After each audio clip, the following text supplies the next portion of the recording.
अस्सलाम वालेकुम क्लास 6। इससे पहले हम देख चुके हैं कि हमारे पास सेट क्या होता है, सेट को कैसे लिखा जाता है, कैसे उसको ब्रैकेट्स में लिखा जाता है, कैसे उसकी पिक्चर फॉर्म लिखी जाती है।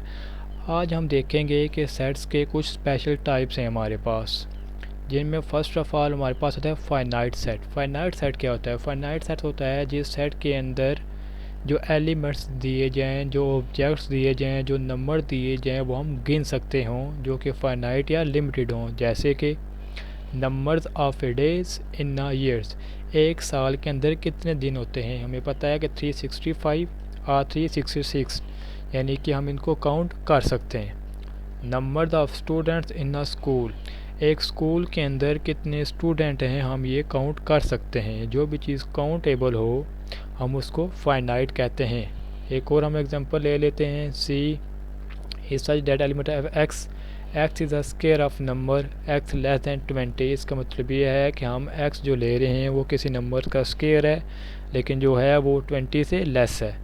ऐसे हमने ए ले लिया, इसके अंदर हमने 1 से काउंटिंग शुरू की है और 100 तक एंड हो रहा है, यानी कि इसके लास्ट पे एक नंबर लिखा गया है। 1 से लेकर 100 तक काउंटिंग हम गिन सकते हैं, तो इसकी वजह से ये फाइनाइट सेट में आता है। फाइनाइट सेट वो सेट होता है जिसके अंदर जो एलिमेंट्स, दो ऑब्जेक्ट या जो नंबर हो वो काउंटेबल हो, हम आसानी से गिन सकते हों। वो तो हमारे पास फाइनाइट। अब आता है इनफाइनाइट। इनफाइनाइट कहते हैं एक सेट के अंदर इनफाइनाइट और अनलिमिटेड लातादार चीज़ें आ जाएं। जैसे कि set of number of star in the sky, आसमान में कितने सितारे हैं। साइंटिस्ट भी रोज़ाना नए नए सितारों को देखते जा रहे हैं, ये बढ़ते जा रहे हैं, बढ़ते जा रहे हैं, बढ़ते जा रहे हैं। हमारे पास इसका कोई एंड पॉइंट नहीं है कि यहाँ पे जाके ये ख़त्म हो जाएगा, हमारे पास इतने सितारे आ जाएंगे। हमारे पास इसका कोई एंड पॉइंट नहीं है, जिसकी वजह से ये हमारे पास इनफाइनाइट सेट में आता है। A set of integers greater than 10 is infinite. ये कह रहे हैं वो तमाम इंटीजर जो 10 से बड़े हैं इनफाइनाइट। वो सेट किस तरह लिखते हैं? वो सेट इस तरह लिखते हैं कि हमारे पास सेट होता है, उन्होंने कहा है ग्रेटर दैन 10, 11, 12, 13 और आगे कंटिन्यू। इन्होंने कोई हमारे पास एंड पॉइंट नहीं बताया कि इसका एंड पॉइंट कौन सा है। इन्होंने ये तो बता दिया कि स्टार्ट कहाँ से हो रहा है, लेकिन हमारे पास इसका कोई एंड पॉइंट नहीं है, तो जिसकी वजह से ये हमारे पास इनफाइनाइट सेट में आता है। ये जो ऊपर हमने स्टेटमेंट लिखी है उसी को हमने नीचे इस फॉर्म में लिखा हुआ है। D is such that element of x is an integer and x greater than 10। Finite जो गिने जा सकें और इनफाइनाइट जो हम जिनका हमारे पास कोई एंड पॉइंट नहीं होता। नेक्स्ट है हमारे पास unit set, a set that contain only one element. वो तमाम सेट जिनके अंदर हमारे पास सिर्फ एक एलिमेंट आ रहा हो हम उसे कहते हैं यूनिट सेट।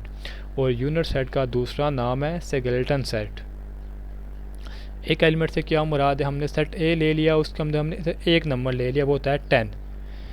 एक ज्योमेट्री बॉक्स है किसी के पास, उसके अंदर सिर्फ पेंसिल है, एक चीज़ है ना उसके ज्योमेट्री बॉक्स में, तो इसलिए हम उसको क्या कहेंगे? Unit set.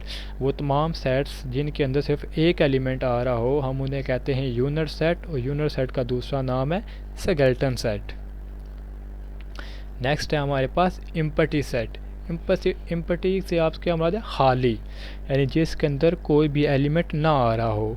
A set that contain no elements, यानी कि वो सेट जिसके अंदर कोई एलिमेंट्स ना आए हम उसको कहते हैं एम्प्टी सेट।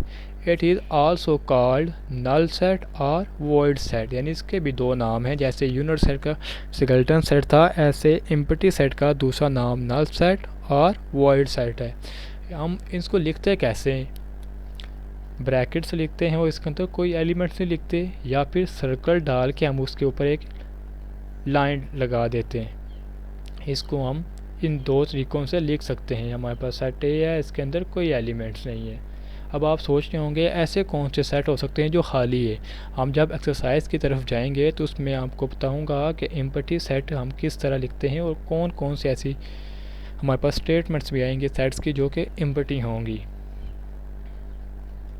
एक्सरसाइज से देख लेते हैं। एक्सरसाइज 1D हमारे पास क्वेश्चन नंबर 1 है, make a list of finite and infinite sets. अब हमने इसमें से बताना है कौन सा फाइनाइट है और कौन सा इनफाइनाइट है। Question number 1, set of cities in Pakistan. Pakistan के अंदर जितने भी शहर हैं हम उनको गिन सकते हैं, तो ये हमारे पास किन में आ जाएगा, ये हमारे पास आ जाएगा फाइनाइट में। यानी कि हम इसको काउंटेबल है ना, पाकिस्तान के अंदर जितने भी शहर आते हैं हम उनको काउंट कर सकते हैं, चाहे कोई नया शहर बने, लेकिन पूरे पाकिस्तान के अंदर जितने भी शहर हैं हम उनको गिन सकते हैं, तो ये हमारे पास आ जाता है finite. Set of negative integers, negative integer से मुराद ये है हमारे पास कोई सेट है वो नेगेटिव इंटीजर से है -1, -2, -3 और आगे कॉन्टीन्यू है। उन्होंने ये नहीं बताया कि नेगेटिव इंटीजर ख़त्म कहाँ पे हो रही है, हमने कहाँ तक लेके जाना है। इन्होंने बस कह दिया है कि हमारे पास नेगेटिव इंटीजर हैं, तो इसका मतलब है कि हम नेगेटिव से शुरू तो हो जाएंगे लेकिन ख़त्म कहाँ पे हो रहा है हमें वो नहीं पता, तो जिसकी वजह से ये हमारे पास आ जाएगा इनफाइनाइट में।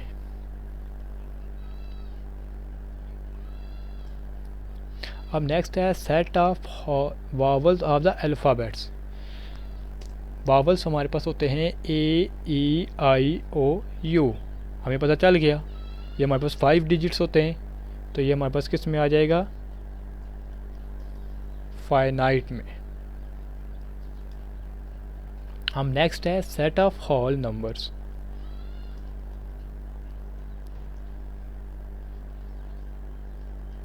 होल नंबर जो हमारे पास होते हैं वो शुरू होते हैं 0 से। अब उन्होंने ये तो कह दिया कि सेट ऑफ होल नंबर अब 0 से शुरू हो रहे हैं, ख़त्म कहाँ पे हो रहे हैं इन्हें तो बताया ही कोई नहीं है, यानी कि आगे सोन कॉन्टीन्यू है हमारे पास, हमें इसका एंड पॉइंट नहीं पता, जिसकी वजह से ये हमारे पास आ जाएगा इनफाइनाइट में। फिर बता देता हूँ फाइनाइट जो कि हमारे पास काउंटेबल हो, हम आसानी से गिन सकते हों, लेकिन जिनका हमारे पास एंड पॉइंट ही नहीं है, हमें पता ही नहीं है वो ख़त्म कहाँ पे हो रहे हैं, तो वो हमारे पास आ जाता है इनफाइनाइट में। क्वेश्चन नंबर 2 है हमारे पास make a list of empty sets. यहाँ पर देखेंगे कौन से सेट्स खाली हैं और कौन से खाली नहीं है। अब देखते हैं set of whole number between 9 and 10। उन्होंने पूछा है 9 और 10 के दरमियान कितने होल नंबर आते हैं। 9 के बाद हमारे पास क्या आता है, 10। इससे मतलब ये हुआ कि हमारे पास ये जो सेट बनेगा ये होगा एम्प्टी सेट। हम इसको ऐसे भी लिख सकते हैं या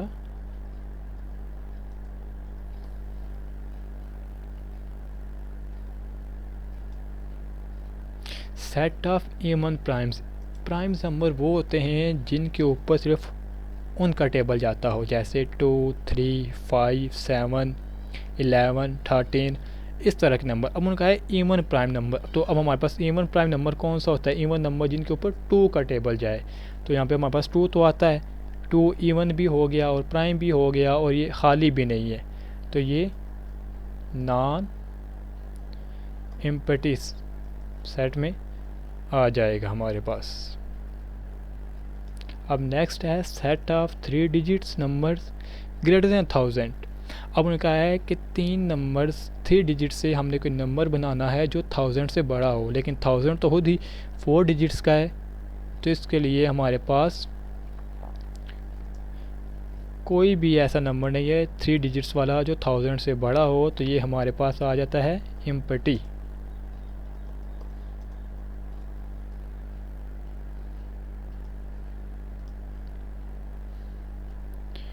अब नेक्स्ट है set of point of intersection of 2 non parallel lines. Non parallel lines आपको बताता हूँ कि पैरेलल और नॉन पैरेलल में क्या होता है। तो हमारे पास वो 2 लाइंस जो बिल्कुल आपस में आमने सामने हो, जैसे कि रेल की पटरी होती है, वो 2 लाइंस बिल्कुल सीधी जा रही होती है ना, तो इन्हें पूछा है इंटरसेक्शन। इंटरसेक्शन कहते हैं जहाँ पे 2 लाइंस आपस में मिलती हों, जहाँ पे कट करती हों। अब उन्होंने कहा है non parallel lines. Non parallel से एक लाइन ऐसे जा रही होगी, दूसरी लाइन ऐसे जा रही होगी, तो हमारे पास इनका जो इंटरसेक्शन पॉइंट है यहाँ पे ये दोनों मिल रही हैं, तो एक पॉइंट पे ये मिल रही है ना, जिससे मतलब ये हो जाएगा कि हमारे पास इसका कोई ना कोई एक पॉइंट होगा जहाँ पे वो मिल रही होंगी, तो इसलिए हमारे पास ये आ जाता है नॉन एम्प्टी सेट।